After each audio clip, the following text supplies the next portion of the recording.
Hi hello welcome to our channel AAAP schemes. ఈ వీడియోలో మనం ఆంధ్రప్రదేశ్ వాలంటరీ వ్యవస్థలో వచ్చినటువంటి అప్డేట్ల గురించి అయితే తెలుసుకుందాం.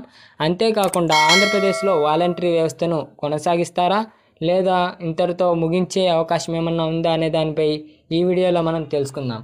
ఇకపోతే ఏపీలో వాలంటీర్ల కొనసాగింపుపై ప్రభుత్వం తాజా సంకేతాలను అయితే విడుదల చేయడం అయితే జరిగింది. రాష్ట్రంలో ప్రస్తుతం వాలంటీర్ల సేవలపై ప్రభుత్వం స్పష్టమైన దిశానిర్దేశం అయితే చేయడం అయితే లేదు. కూటమి ప్రభుత్వం అధికారం చేపట్టినప్పటి నుంచి 5 నెలలు గడిచినా ఈ అంశంపై అయితే క్లారిటీ అయితే ఇవ్వలేదు. ఎన్నికల సమయంలో కూటమి నేతలు అధికారంలోకి వచ్చినప్పుడు వాలంటీర్లకు 10,000 గౌరవ వేతనం ఇస్తామని అయితే చెప్పడం అయితే జరిగింది. వారి సేవలను కొనసాగిస్తామని హామీలు కూడా ఇవ్వడం అయితే జరిగింది. కానీ గడిచిన 5 నెలల కాలంలో వాలంటీర్లకు వేతనాలు ఇవ్వకపోవడంతో పాటు వారి సేవలను వినియోగించుకునే దిశగా ఎలాంటి చర్యలైతే చేపట్టడం అయితే జరగలేదు.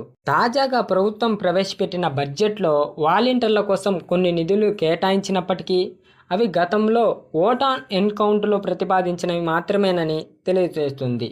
గ్రామ వాలంటీర్ల కోసం 194.69 కోట్లు, వార్డు వాలంటీర్ల కోసం 82.51 కోట్లు కేటాయించినట్లు ప్రభుత్వం నుంచి అయితే సమాచారం అయితే ఉంది. అయితే ఈ నిధులు గతంలో చెల్లించిన వాటికే చెందుతాయని, కొత్తగా ఏ నిర్ణయాలు తీసుకోలేదని ప్రభుత్వం అయితే భావిస్తున్నారు. తాజా పరిస్థితుల్లో వాలంటీర్లు తమ విధులు తిరిగి చేపట్టేందుకు అవకాశాలు ఇవ్వాలని డిమాండ్ చేస్తూ నిరసనలు కూడా చేయడం మనందరికీ తెలిసిన విషయమే. ముఖ్యంగా విజయవాడలో వరదల సమయంలో కొందరు వాలంటీర్ల సేవను వినియోగించినప్పటికీ తర్వాత మరే విధులు కేటాయించలేదు. మంత్రివర్గ సమావేశంలో వాలంటీర్ల విద్యార్హతలు మరియు వారి సేవలపైన చర్చలు జరిగినా ఎటువంటి తుది నిర్ణయానికైతే రావటం అయితే జరగలేదు.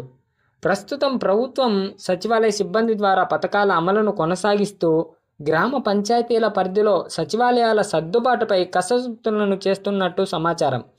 ఈ ప్రక్రియ పూర్తి అయిన వెంటనే వాలంటీర్ల సేవలు అవసరమా లేదా అనే అంశంపై ప్రభుత్వం నిర్ణయం తీసుకునే అవకాశం అయితే ఉంది.